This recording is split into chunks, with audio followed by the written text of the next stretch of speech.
புத்தகங்களை பெற்றுக்கொள்ளும் நிகழ்வு இனிமையாக ஆரம்பிக்கிறது.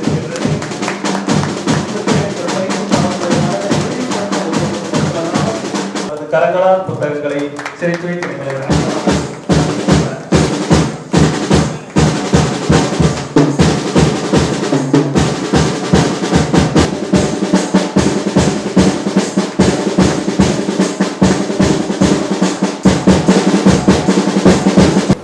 உதயகுமாரன் ஒருத்தர் லவ் பண்ணுவான் மணிமேகலையை.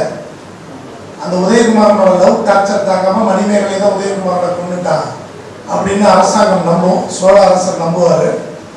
அதனால மணிமேகலையை கைது பண்ணி கொண்டு ஜெயிலில் வச்சுருப்பாங்க.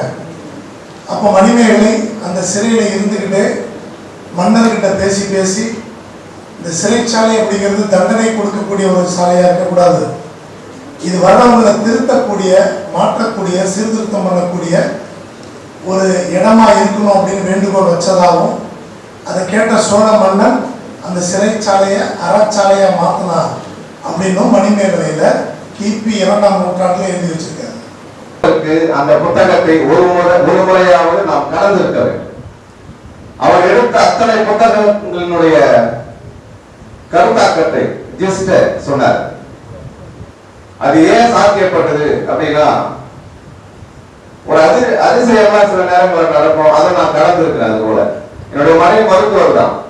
இப்போ மருத்துவம் சார்ந்து பேசுறப்போ திருமணமான புரிதல மருத்துவத்துறையை பத்தி நான் நிறைய பேசுவேன். அப்படி பேசினா அவங்களுக்கு ஒரு ஆச்சரியம், எப்படி இதெல்லாம் சாத்தியம் உங்களுக்கு தெரிஞ்சது அப்படின்னு. அவங்க எந்த உண்மையும் சொன்னதில்லை. ஒரு போட்டித் தேர்வுக்கு தயாரானா எந்த சப்ஜெக்டையுமே பேசுற அளவுக்கு நாம் தயாராகும். அப்படி தயாரானால் மட்டுமே வெற்றியனும் கனியை பறிக்க முடியும். கடந்து போனவர்கள் தான். நான் ஒவ்வொரு முறையும் முயற்சி பண்ணிருக்கேன், வெற்றி என்னால சக்சஸ் பண்ண முடியல அப்படின்னு. அப்படி இல்லை. யாரெல்லாம் உண்மையிலே உள்வாங்கி படிச்சிருக்கிறோமோ அவங்க எல்லாருமே வெற்றியை பெற்றுவோம்.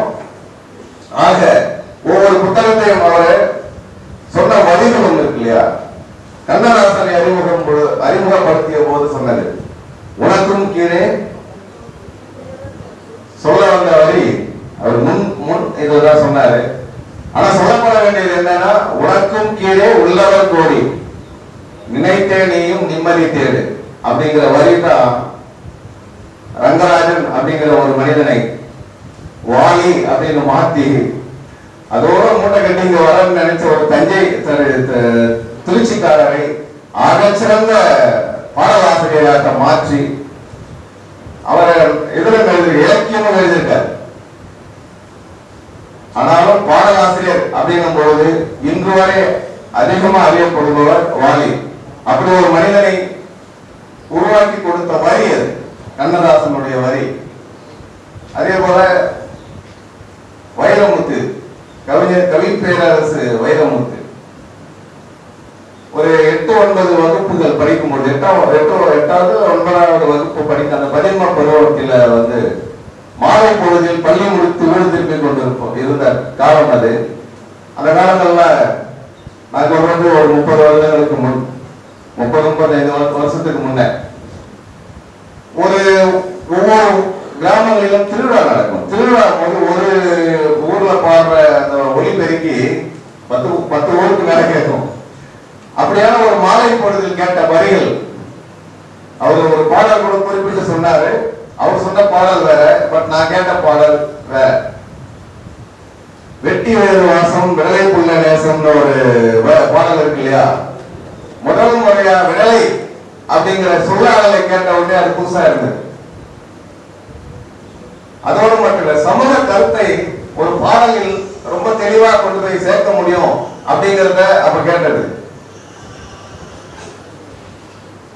என்ன வரிகள் அப்படின்னா, சாதி மற்ற பேதங்கள்லாம் முன்னவங்க செஞ்ச மோசம் அந்த வரிகளை முடிப்பார்.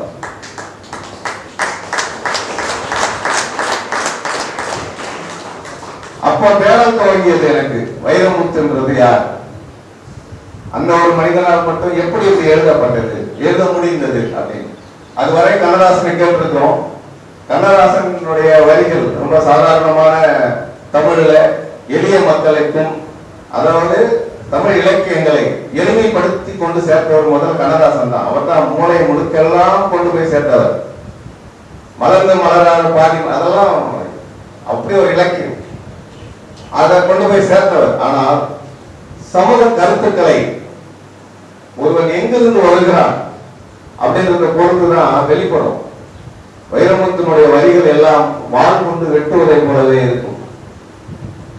அதற்கு சிறந்த உதாரணமா சொல்லணும்னா